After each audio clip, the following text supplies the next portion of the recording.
Ok, 3, 2, 1. Bonjour à tous. Non, ça va pas être Clément, attends. Bonjour à tous. Alors, aujourd'hui, on se retrouve pour une nouvelle vidéo.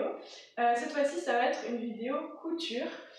Donc, c'est la première de ma chaîne. Et aujourd'hui, je ne suis pas seule puisque je suis accompagnée de mon amie Camille. Hello. Alors, on a déjà réalisé un truc en couture, tous les deux. Vous pouvez aller voir sur mon Instagram si vous êtes intéressé. Et en fait, ce qu'on avait fait, c'est qu'on avait réalisé la même jupe avec le même patron et le même tissu. Ouais. Et aujourd'hui, donc vous l'avez probablement vu dans le titre, mais on va réaliser une robe vintage. On n'a pas choisi les mêmes tissus, mais on va utiliser le même patron.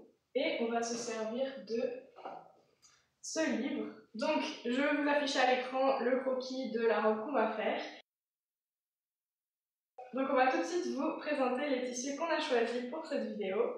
Alors c'est parti. Tada! Du coup on a voulu des tissus qui faisaient un peu ambiance vintage justement. Et comme c'est le confinement, on ne pouvait pas aller les voir directement en magasin, on a dû les commander. Il est trop beau. Non mais ils sont trop beaux, j'adore. On ne pourra pas terminer cette vidéo, enfin je sais pas quand est-ce qu'on la terminera, mais en tout cas on attend toujours que les fermetures éclairs arrivent. Donc c'est parti? Yes.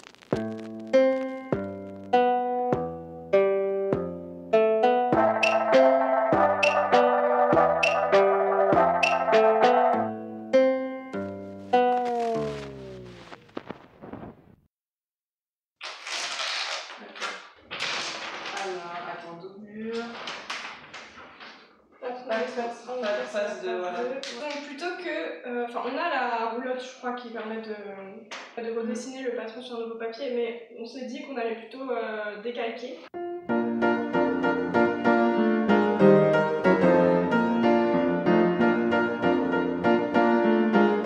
Si vous vous demandez pourquoi il y a un sapin de Noël, c'est juste que bah on sait pas trop où le mettre maintenant que Noël est fini, et que du coup bah c'est un peu Noël tous les jours maintenant. Voilà, mais on... Ça décore, franchement voilà, c'est ça sympa. fait le décor. Oui.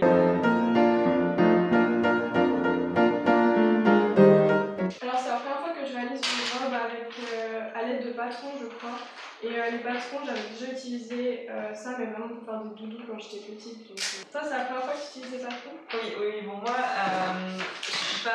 je fais pas très souvent de la couture. Je suis pas... On a quand même eu des cours de couture à l'école donc...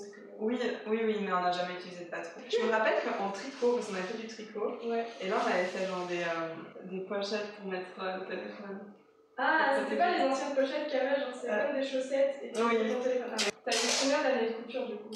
En primaire, je crois que j'ai fait le tricot, puis après aussi que j'ai eu la couture, mais genre c'était juste une fois passé dans le cadre de mes cours d'économie familiale. Ouais.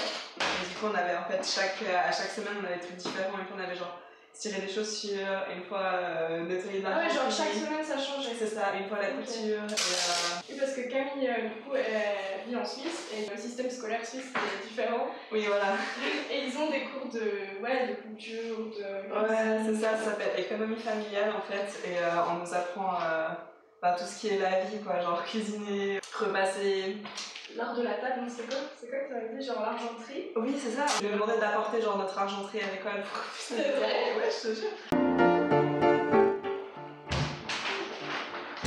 T'as réussi?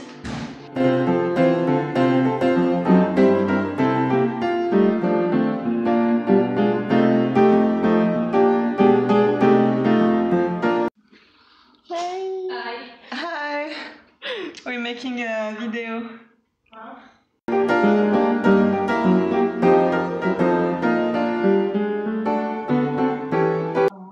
Oh, sorry.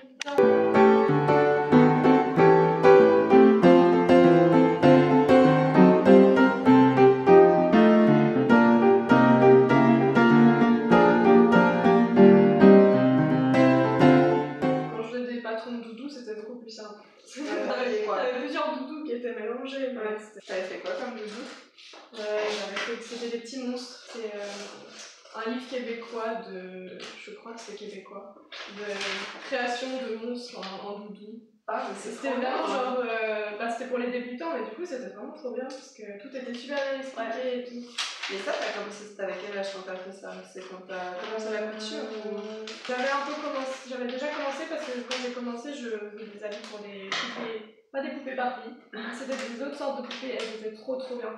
J'essaie de vous retrouver une photo, genre vraiment c'était ces poupées-là, et genre je crois elles sont plus fabriquées maintenant. En fait, genre c'était des poupées entièrement articulées, et puis bah t'avais plein de modèles différents, et tu pouvais leur changer leurs cheveux et tout. Et du coup, ce que je faisais avec ma cousine, c'est qu'on leur créait des vêtements personnalisés.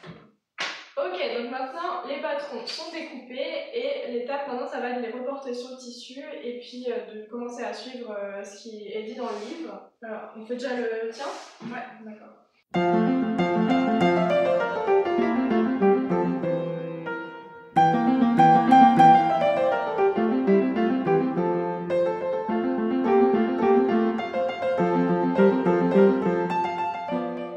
Alors du coup, on se retrouve un peu après parce que la carte SD était pleine. Donc on a un peu avancé. Donc voici les pièces. Donc là, du coup, c'est la pièce qui après, quand on va enlever les épingles, ce sera le devant entier. Et ensuite, ça, ce sera les pièces pour le dos, du coup. Ça, j'ai pas trop compris encore ce que c'était, mais parmenture. Et il y en a deux aussi. Ouais. Après quelques recherches sur Google, j'ai finalement compris à quoi servait la parmenture. Plutôt que faire les finitions de votre col et de vos emmanchures en ourlet, qui aurait pour conséquence une couture visible, il existe une autre technique. Grâce à un morceau de tissu qui va épouser la forme de votre col, puis placé endroit contre endroit, avant d'être cousu, retourné vers l'intérieur et repassé, vous obtenez une finition propre et sans couture apparente. Le mieux étant d'entoiler la parmenture pour la rigidifier avant d'assembler les morceaux, mais ça, je ne l'ai appris que trop tard. Oups! Et maintenant, je vais reporter le dos sur ce tissu, du coup, sur l'envers. Est-ce qu'on peut dire que c'est un peu de la SMR? Je crois, hein. Et attends. Si c'est 2 fois le même, c'est ça que je comprends. On peut pas mettre 2 fois le même, il faut 2 côtés différents. Mais en fait, la couture, c'est ça, je trouve, c'est vraiment... Ton cerveau, il doit tout inverser parce que tu te dis, ok, donc je vais dessiner à l'envers, mais sur l'endroit, et après, genre, je l'inverse. Il faudrait qu'on fasse une miniature aussi. Ah oui, juste. Parce que la dernière vidéo, j'avais oublié de faire une miniature. Et du coup, genre, j'essaie de trouver des moments dans la vidéo où, genre, ça allait, c'était pas flou, genre, j'avais pas la bouche ouverte, comme ça. Mais j'arrivais pas à trouver des moments qui me convenaient. Ou même, genre, je tenais la box, mais genre, je la faisais tellement rapidement que c'était fouté. Du coup, j'ai dû, genre, vite refaire tout le set. Enfin, genre, remettre le maquillage, la coiffure, le même vêtement et tout. Et j'ai fait ça, mais dans la même journée où j'ai posté la vidéo, tu sais.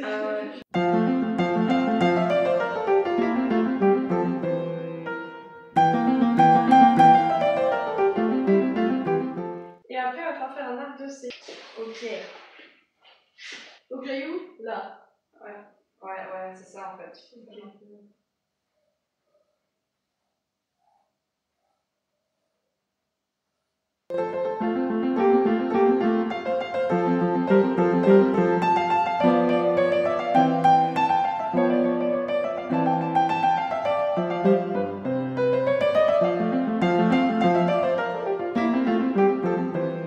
C'est la jupe, c'est ça?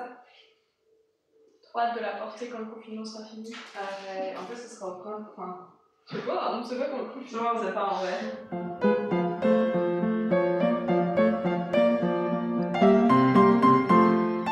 On essaie de faire un compas à main levée. Tout tranquille, mais c'est pas facile. Ouais, là. Ouais, je crois que la deuxième ligne, elle est pas mal. On a tout ce qu'il faut. Donc maintenant, la prochaine étape, il s'agit de épingler et de repasser les pinces. Et en fait, il va falloir qu'on redessine les pinces parce qu'elles étaient sur les patrons.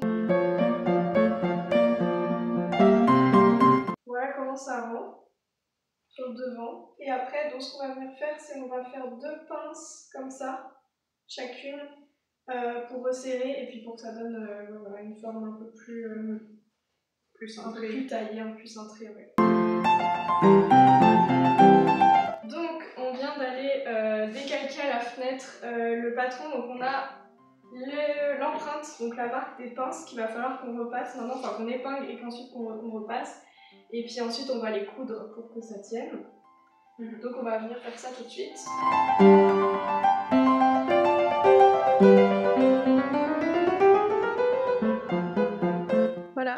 On les plie en deux et ensuite on ira coudre le long du trait pour que ça fasse une pince sur le devant. On le met à l'endroit, comme ceci.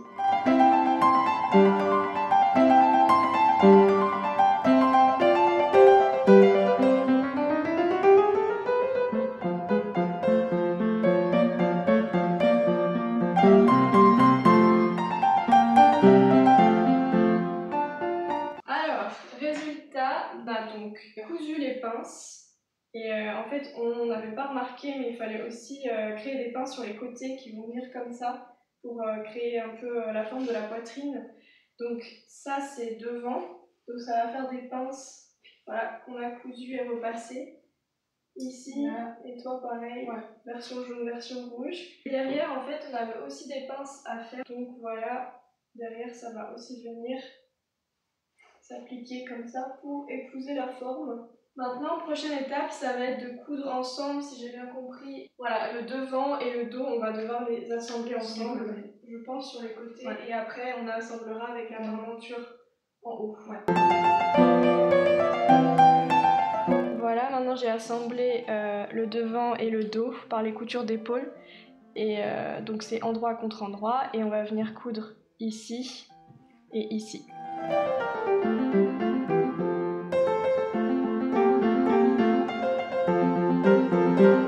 Donc là, on va faire à peu près comme on a fait tout à l'heure, c'est-à-dire qu'on va coudre le dessus des parmentures au niveau des épaules. Donc pareil, donc à ce niveau-là et à ce niveau-là. Et de nouveau endroit contre endroit. Alors du coup c'est bon, on a cousu les deux côtés de la parmenture ensemble. Et du coup maintenant la prochaine étape c'est d'ajuster la parmenture sur le haut de la robe. Donc comme ceci en fait, on va coudre endroit contre endroit toujours. Et après quand on va déplier en fait, après avoir cousu tout autour, et ben, on aura une jolie parmenture, enfin on espère qu'elle sera jolie. Voilà, donc prochaine étape c'est coudre tout le tour ici.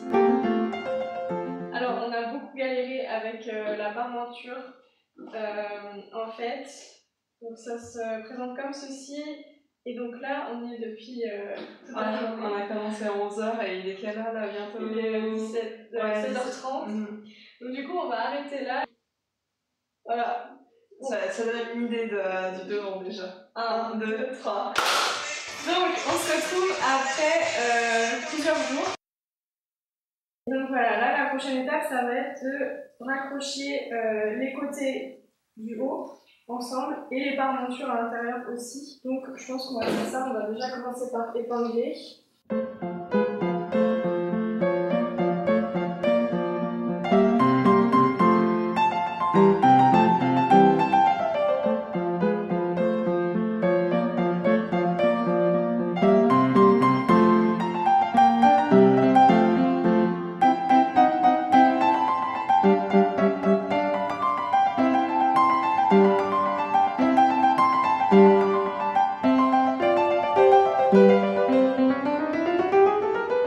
Maria, do you like?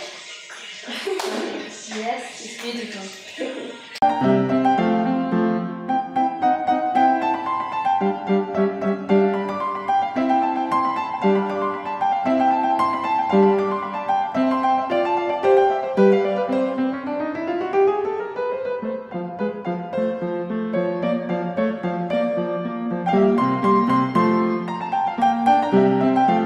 C'est qui a gagné le challenge alors? Il y avait plus de jaune ou de rouge? Ah, il y avait plus de rouge, mais je crois que c'était assez serré.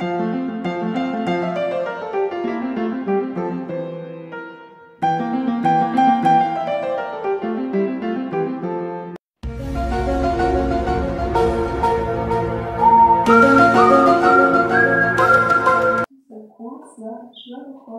Regarde un peu plus.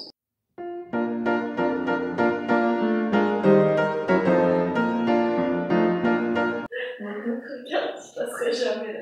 Ah ouais. Une jambe. Bon, alors du coup, la jupe est beaucoup trop large et en fait, il faut que je l'ajuste en haut. Et j'essaie de faire des plis, mais en fait, j'ai pas assez de tissu, il faut faire 3 fois le tour de taille pour pouvoir faire des plis après. Et là, j'ai que 2 fois le tour de taille, donc du coup, ce que je vais faire, c'est que je vais essayer de les froncer et je vais voir ce que ça donne.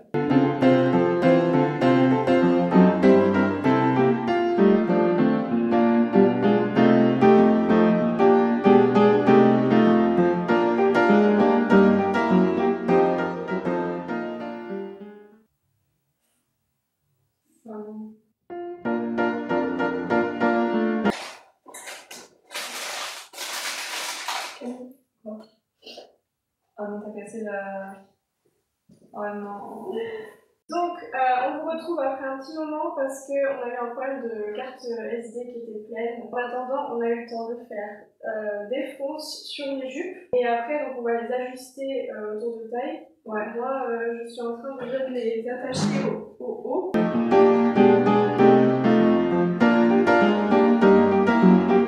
Alors là, ce que je suis en train de faire, c'est donc de rattacher le bas de la jupe avec le haut de la robe. Donc ça, c'est le haut de la robe, le bas, la jupe.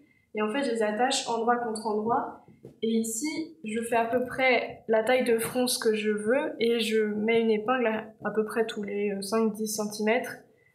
Voilà, pour que ce soit équitable tout le long de la jupe. Et là, du coup, je vais continuer avec ce qui me reste ici pour arriver à faire tout le tour. Voilà comment ça rend. Trop joli. Tu me dis, attends, tu veux que je t'aide? Non, mais la tête passe, mais le reste passera jamais. La tête, elle passe déjà difficilement. Voilà. Ne pas se rendre aveugle. Ouais, attention. Tada! Trop bien!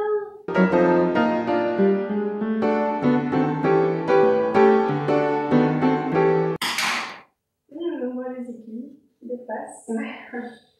On voit les aiguilles, elles sont à l'intérieur. Bien. Ferme les yeux. Je suis obligée d'essayer. Ça pique? Ah non, c'est bon. Tadam! Ah, c'est trop beau! Ah ouais, c'est on dirait pas la dame dans la pub Groupama. Avec Groupama. Allez, instant de vérité. Oh, je faut juste faire l'ourlet du bas de la robe et puis je crois qu'on ne pourra pas faire plus pour aujourd'hui.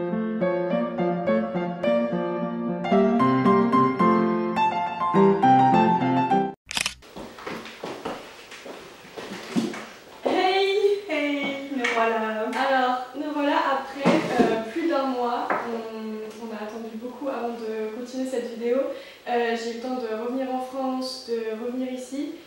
Et entre-temps, on a enfin reçu les fermetures éclairs.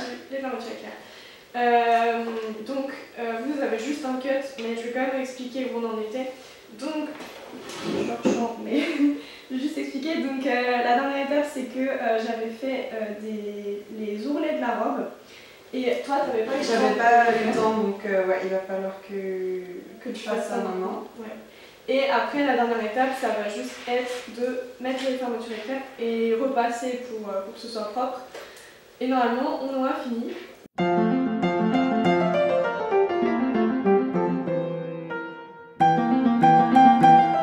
J'ai pas la bonne technique, genre c'est pas autant.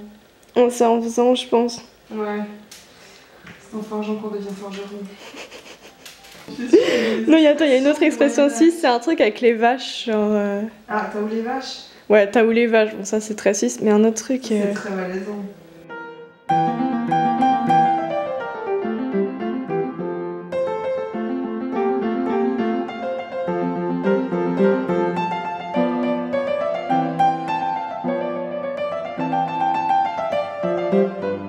Là c'est la robe, l'ouverture de derrière, et je suis en train d'essayer de mettre la fermeture éclair.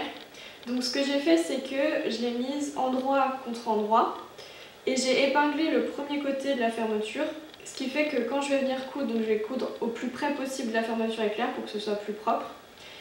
Et ensuite quand je vais donc avoir fini de coudre, je vais retourner comme ceci, et normalement ça devrait me faire un point comme ça.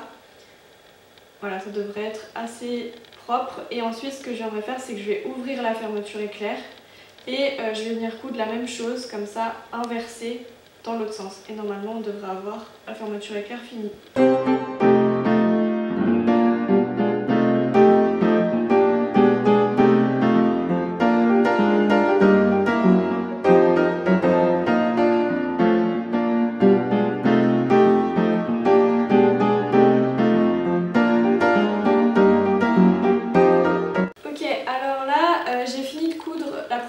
De la fermeture éclair, donc au plus proche possible des dents de la fermeture éclair. Donc voilà comment ça rend à l'extérieur, ça va rendre comme ça. Et ensuite ce que j'ai fait, c'est que j'ai ouvert la fermeture éclair et j'ai épinglé de la même manière endroit contre endroit sur l'autre côté, et ensuite je vais venir coudre pareil au plus proche des dents, ça va rendre comme ça, et ensuite je pourrai refermer la fermeture éclair et puis ce sera officiellement fini.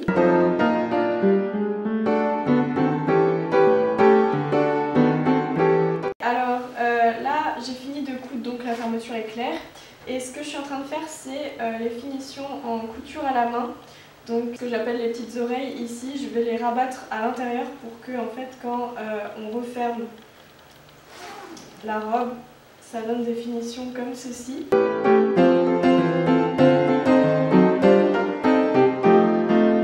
Alors on a enfin fini après 3 jours complets. Ouais. En tout, ça fait 3 jours de couture. Donc c'était très long, mais franchement je suis contente du résultat. Oui, pareil. En soi, il y a eu quelques problèmes si on veut. On a beaucoup galéré avec la parmenture. Mais par exemple, pour ce qui est de la fermeture éclair, je suis très contente de comment ça a rendu. Les deux, on est assez propres. Hein. Donc, on fait comment comme transition? On fait un... Comme ça? Ok, d'accord. 3, 2, 1.